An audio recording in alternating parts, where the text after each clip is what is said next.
আহ্বানে সাড়া দাও, বসে থেকো না, মাজলুম হৃদয়ের শোনো কান্না। বসে যদি থাকো নিয়ে ভুল ধারণা, জেনে রেখো ময়দান কখনো খালি রয় না।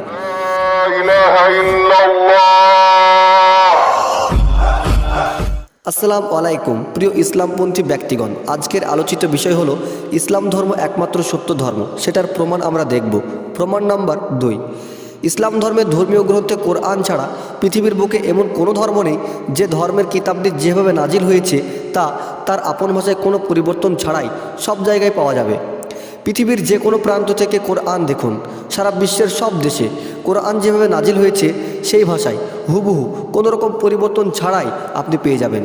কিন্তু ইহুদিদের তাওরাত, খ্রিস্টানদের বাইবেল, হিন্দুদের বেদ, বৌদ্ধদের ত্রিপিটক এমন পাবেন না।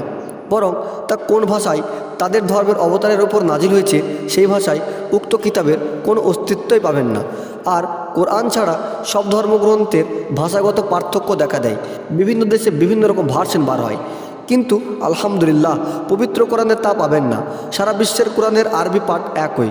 গুহার ভিতরে যদি কোনো কোরআন পাওয়া যায়, সেই কোরআন এবং রাজপ্রাসাদে থাকা কোরআন একই ভাষায়, একই শব্দে, একই সূরা আয়াতে উদ্ধৃত আছে, কোনো রকম পরিবর্তন ছাড়াই, যা পরিষ্কার প্রমাণ করে ইসলাম একমাত্র অবিকৃত ও সত্য ধর্ম।